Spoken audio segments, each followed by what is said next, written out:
the Russian army suddenly received a terrifying mission, deploying 100,000 troops, even urgently recalling veterans who had been retired for years. Surveillance radar showed a large number of unknown creatures appearing in the dark forest, rapidly approaching them at a speed of 40 meters per second. All soldiers were fully on alert, as if facing a formidable enemy. Even the six-barreled artillery immediately activated its automatic firing mode. However, after all the soldiers were deployed, Major Dolmatov put on his glasses to scan, only to find there was nothing in the forest. But the soldiers beside him were convinced there was something terrifying because the base alarm wouldn't go off for no reason. The soldiers lay cautiously on the defensive line, every gun's infrared aiming firmly at the opposite forest, not daring to relax in the slightest. Just then, the command center detected again that the enemy was approaching continuously from 3 kilometers away. Their size far exceeded that of ordinary humans, and they carried extremely strong electromagnetic radiation. As soon as these words fell, the base lights suddenly went out due to interference. Everyone was nervously at a loss, except for a fearless dog that bravely rushed into the forest. Major Dolmatov quickly fired a flare into the sky, but when the light faded, there was still nothing. At this moment, the command center suddenly alerted that the targets were close and charging madly. Scared, Major Dolmatov hurriedly fired another flare. Immediately, a heart-wrenching howl of the dog came from the forest, with the target less than 150 meters away. Still no movement was detected ahead. In the next second, countless machine guns and cannons opened fire, shredding the enemies into pieces. However, despite the dense firepower, human soldiers could not withstand the monsters breaking through the strongest defense line. The battle lasted all night. When a surviving soldier woke up, he found himself pinned down by a giant creature. His comrades, seeing he was still alive, immediately started a crane for rescue. Only when the creature was lifted did he see it was a massive brown bear. Although the soldiers held the base after a night of fierce fighting, they paid a heavy price. From a distance, the base's defensive line was built into a high wall of brown bear corpses. What had happened to cause these brown bears to suddenly attack the outpost base? Not long ago, a passenger plane bound for Paris suddenly lost power, and everyone on board lost consciousness. The plane plummeted from an altitude of 10,000 meters. Following this, the city's lights instantly went out. In the next second, the entire Earth's power system suddenly collapsed, plunging into darkness. Only a small part of the world remained unaffected, and this place was Moscow. However, in the calm of the night, this mechanized city suddenly sounded alarms, but no one knew what had happened. Oleg and Alyona saw the news reports. Due to the external power outage, Moscow had lost contact with the rest of the world. Communication equipment worldwide had all failed, and people were plunged into extreme panic. The military immediately dispatched a reconnaissance team, rushing to the blackout areas to carry out the reconnaissance mission. The team soon arrived at a nearby small town, where not a single soul was seen. When the reconnaissance team entered a supermarket, a team member attached a piece of gel to the wall. The next second, the hall was instantly illuminated with a blinding light. But what came into view were corpses lying haphazardly. Strangely, none of the bodies showed signs of attack. Originally, some were shopping in the supermarket, some families were eating, but they all died suddenly without warning. It seemed this power outage happened so abruptly that people were caught off guard, and they all died simultaneously. Just then, a soldier was suddenly attacked while searching. Upon hearing this, his comrades immediately came to support him. The attacker had already seized the soldier's weapon and jumped directly from the 8th floor. This was something no human could do. The team members immediately broke the glass and launched a frenzied attack. Despite the dense bullets clearly hitting him, the attacker remained unscathed, as if impervious to firearms, and quickly fled the scene. Major Dolmatov sensed something lurking in the darkness and decisively ordered all team members to retreat immediately and return to base. Meanwhile, news reports continued. Public emotions started to fluctuate, and countless citizens took to the streets, anticipating the end of the world. Moscow had now become the only safe zone for humanity. In the blackout areas, all humans had died instantly. The military established a blockade at the edge of Moscow, which became humanity's last outpost. All remaining soldiers were gathered here. Marina told everyone that the situation was far more serious than they had imagined. Scientists had found the cause of death. Strangely, all civilians had died from neurotoxins secreted by their own bodies. Unfortunately, tens of thousands of reconnaissance troops, along with 80 tanks, were dispatched deep into the dark areas and suddenly all went missing. To find out the cause of the disappearance, Marina decided to reassemble a special forces team to venture into the dark areas. Faced with this unprecedented new type of warfare, not a single person backed down. Large troops quickly set off, divided into several teams to advance into the dark zone. Meanwhile, Major Dolmatov was not idle. To find out the purpose behind the deliberate attacks by countless brown bears on the outpost, Marina decided to activate a superpowered person named Sasha. Although he wasn't a superhero and couldn't move objects with his mind or bend spoons with his thoughts, Sasha's consciousness could receive mysterious data that humans couldn't decode. Perhaps this could help the army. But just then, Sasha's brain was hacked by someone named Genya,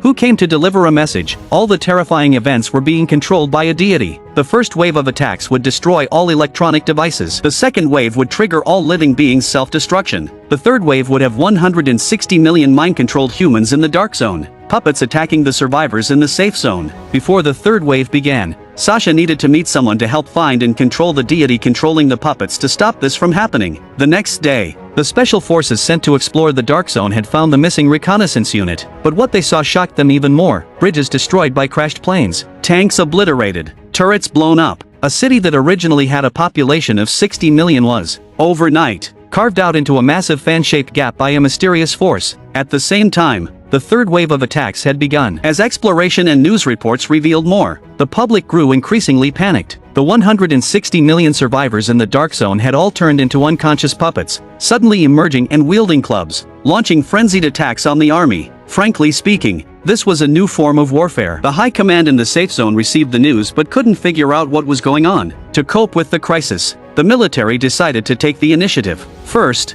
they dispatched another small reconnaissance team to penetrate the dark zone to locate the enemy, then send large forces to suppress the rebellion. However, the reconnaissance team had already ventured deep into the dark zone, finding nothing but ruin and death. After searching for a whole day, they found nothing. But at night, the situation changed drastically. Numerous shadowy figures wielding weapons slowly approached them. They seemed like zombies, quickly attacking the team with their weapons. The reconnaissance team could only respond defensively, but the enemy's numbers were overwhelming, and they were armed with heavy weapons. Even these battle-hardened soldiers were trembling under the attack, soon suffering heavy casualties and having to urgently send out a distress signal to the outpost. Meanwhile, other regional teams were also being attacked by these human puppets. A mysterious bald man slowly removed his mask, revealing an inhuman face. Sasha, seeing this, was directly stunned. Marina, who arrived just in time, saw the unidentified person and immediately drew her gun, calling for reinforcements. Several special forces soldiers quickly surrounded the man, but he remained unflustered, closing his eyes and immediately controlling the other soldiers, making them point their guns at Marina. Marina was instantly puzzled, but what happened next made her eyes widen in terror. She saw the man turn into her own likeness. What she didn't know was that, in the soldier's eyes, she had already become an unidentified person. What on earth was going on?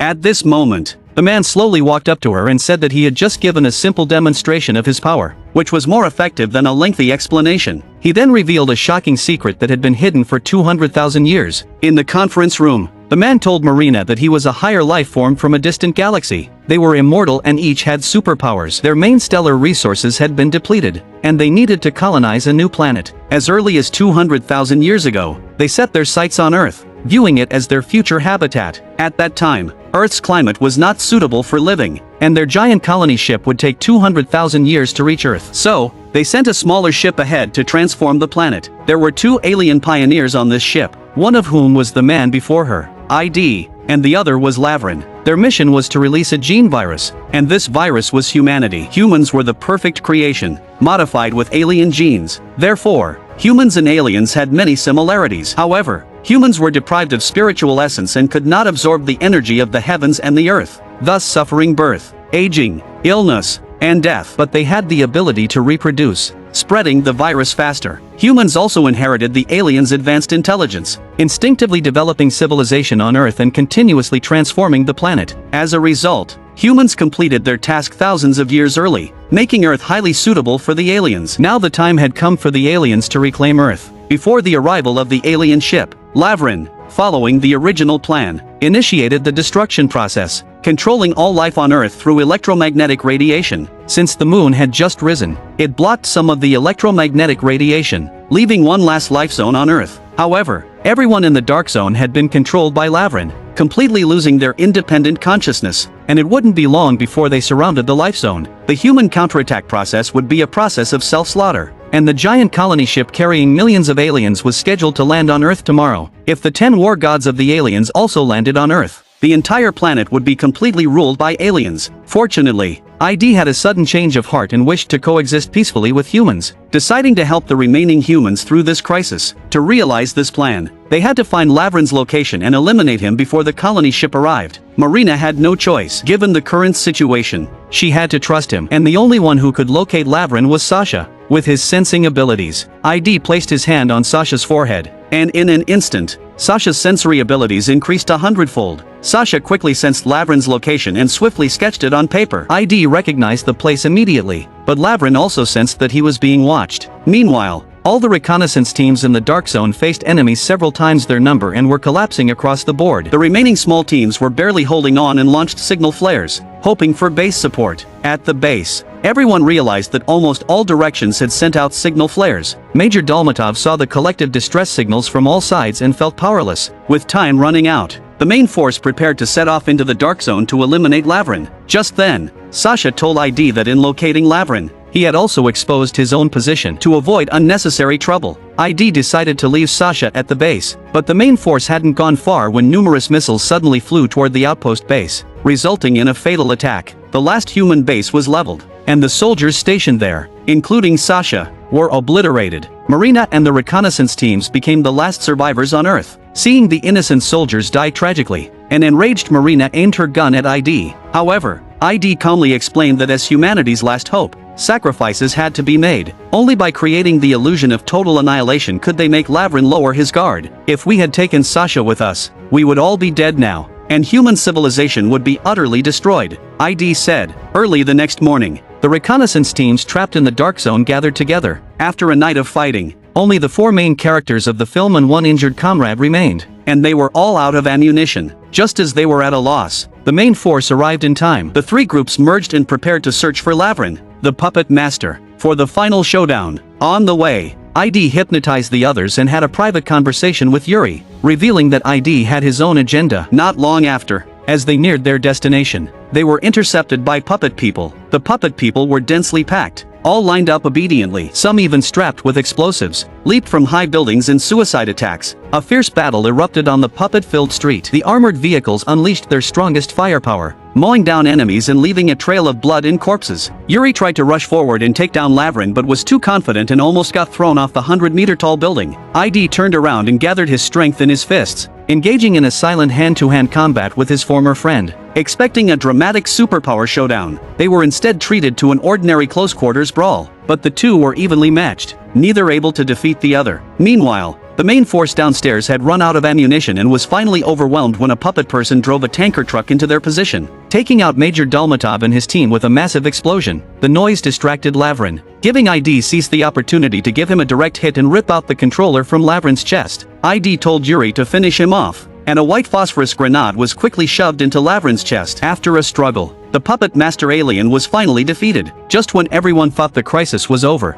ID used his superpowers to end all the puppets in an instant. The remaining members of the team reached the rooftop, but seeing ID's actions, they were all terrified. It was clear that their efforts had not saved humanity, except for the 6 of them. All humans had perished. This realization led them to question ID, who finally revealed his true intentions. He wasn't there to save humanity but had used the guise of salvation to convince them to help him find Lavrin and seize the activation device. He intended to awaken his race and become the first leader, the sole god on Earth. Leaving 3 men and 3 women alive was enough to repopulate the planet within a century. The group realized they had been his pawns, destined to become his slaves even if they survived. Upon learning the truth, a trembling Genya picked up a knife from the ground and stabbed at ID, but under ID's mental interference, accidentally killed Marina. An enraged Oleg tried to avenge her but was stopped by Yuri, who had decided to side with the alien. Olga grabbed a gun and, despite Yuri's past help and care, started shooting, successfully pinning him down. Genya, in a fit of rage, attacked again but was choked by ID, nearly suffocating.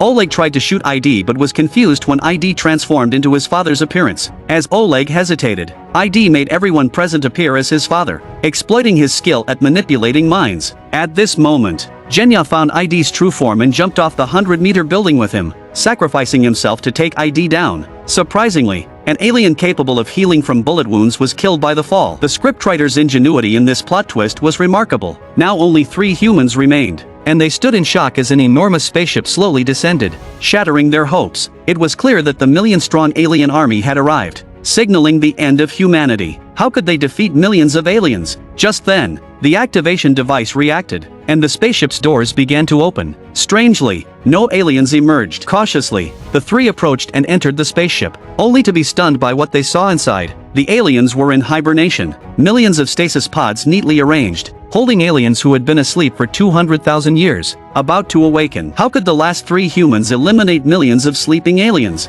Each sleeping alien possessed superpowers. If they didn't quickly find a way to deal with them, the consequences of their awakening would be unimaginable. Suddenly, the timers on the hibernation pods lit up, indicating that time was running out. Seeing that the aliens who had been asleep for 200,000 years were about to awaken, Oleg raised his gun and started shooting, and Alyona also immediately began firing. Although they could kill the aliens, there were millions of hibernation pods on the ship. Even given 10 days or half a month, they couldn't finish them all, and they didn't have enough ammunition. At this moment, Olga noticed that all the hibernation pods were connected by several large oxygen supply pipes, each connected to a large area. If one pipe was destroyed, it could potentially kill a large number of aliens. So she picked up an axe and cut through one of the pipes. Sure enough, without the oxygen supply, the aliens in the hibernation pods immediately start suffocating, struggling in pain, and soon a large area of aliens was dead inside their pods. The lights in the hibernation pods went out. Seeing this, the three of them quickly split up to destroy the oxygen supply systems as fast as possible, aiming to kill all the aliens. Even though it seemed unbelievable that a high-tech alien spaceship's pipes could be easily cut with an axe, this material was chosen by the aliens for its ability to transport oxidizing liquids for 200,000 years or more. Just then, Oleg noticed that the ceiling was also covered with alien hibernation pods. What were they supposed to do now? Pressed for time, he decided to kill as many as possible. After running around, he realized he didn't feel any changes in gravity, so the three of them continued to destroy the pipes. After a lot of effort, almost all the aliens on the ship were killed in their cradles. When Alyona reached the last pipe, she found her gun was out of bullets. She looked up at Olga, intending to borrow her axe. Olga threw it over, and after a series of gravity changes, the axe landed in front of Alyona. Alyona picked up the axe, ready to cut the pipe, but at this critical moment, she stopped. The last pipe was supplying oxygen to alien infants. Oleg arrived and tried to shoot, but Olga stopped him in time. Faced with these innocent alien infants, the three of them felt compassion. As the hibernation pods opened, a group of little alien bald heads slowly crawled out. Standing in front of them, the three looked at these pitiful little bald heads, and the kind-hearted Oleg couldn't bring himself to harm them. These were the descendants of superpowered, immortal aliens. Each alien had the power to destroy the Earth, but it was possible that the three of them were being mind-controlled by the little aliens, which is why they didn't act. When Alyona was about to swing the final blow, she stopped, seemingly controlled by one of the little aliens,